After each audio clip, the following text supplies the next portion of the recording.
আন্তর্জাতিক অপরাধ ট্রাইব্যুনাল 2-এ আবু সাঈদের মামলায় তার পিতা প্রথম সাক্ষী হিসাবে সাক্ষ্য প্রদান করেছেন এবং তার পিতার সাক্ষ্য প্রদানের মাধ্যমে আবু সাঈদের মামলার সাক্ষ্য গ্রহণ শুরু হলো। তিনি ট্রাইব্যুনালে আবু সাঈদের শিক্ষা জীবন তুলে ধরেছেন, তার অভাব অনটনের সংসারের গল্প তুলে ধরেছেন, কিভাবে আবু সাঈদ নিজের টিউশনি করে লেখাপড়ার খরচ চালাতেন সেটি তুলে ধরেছেন এবং 16 জুলাই 2024 সালে আবু সাঈদকে কিভাবে নির্মমভাবে গুলি করে হত্যা করা হয় সেই ঘটনার বর্ণনা উনি দিয়েছেন, কিভাবে উনি ওনার ছেলের লাশ বুঝে পেলেন, কবরস্থ করলেন সেই গল্প উনি বলেছেন। তিনি আরও বলেছেন যে তার পিতার স্বপ্ন ছিল যে আবু সাঈদ একদিন বড় হবে, সংসারের হাল ধরবে, সেই স্বপ্ন উনি দেখেছিলেন এবং একদিন চাকরি করে সংসারের দায়িত্ব বহন করবেন। কিন্তু আসামিরা নির্মমভাবে তার ছেলেকে হত্যা করে তার এই স্বপ্ন ভঙ্গ করেছেন, স্বপ্ন উনি পূরণ করতে পারেননি। তিনি ট্রাইব্যুনালের কাছে জানিয়েছেন, আশা করেছেন যে উনি যেহেতু আবু সাঈদের স্বপ্ন ওনার পূরণ হয়নি, তবে ওনার একটি স্বপ্নই এখন আছে, সেটি হলো আবু সাঈদ হত্যার বিচার উনি দেখে যেতে চান। উনি ট্রাইব্যুনালের সামনে বলেছেন যে উনার জীবদ্দশায় যেহেতু আবু সাঈদ বড় হবে, প্রতিষ্ঠিত হবে, চাকুরি করবে, এটা উনি দেখতে পারেননি, তবে উনি ওনার জীবদ্দশায় দেখতে চান যে আবু সাঈদ হত্যার বিচার হয়েছে, আসামিদের দৃষ্টান্তমূলক শাস্তি হয়েছে, এটি উনি দেখে যেতে চান মর্মে ট্রাইব্যুনালে ওনার আবেগ, ওনার আশা জানিয়েছেন এবং এই জবানবন্দি প্রদানকালে উনি বারবার আবেগ আপ্লুত হয়ে কান্নায় ভেঙে পড়েছেন ডকে। শুধু তাই নয়, ট্রাইব্যুনালে যারা উপস্থিত ছিল সকলেই আবেগ আপ্লুত হয়ে গিয়েছিল ওনার এই বর্ণনা শুনে।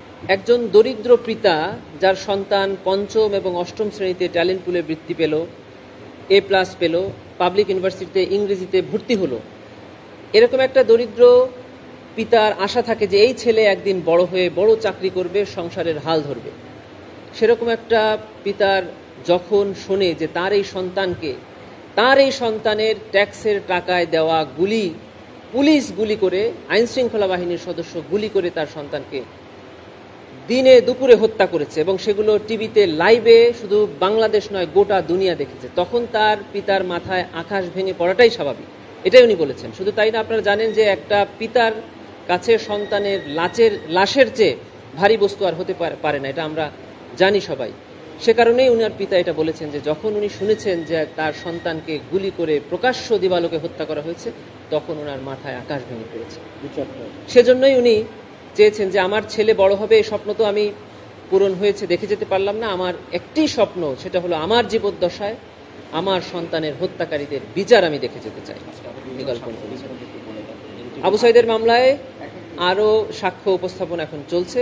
আমরা আশা করছি যে আরও 2 জন সাক্ষী এই মামলায় আজকে আমরা জবানবন্দি প্রদান করার জন্য সক্ষম হব।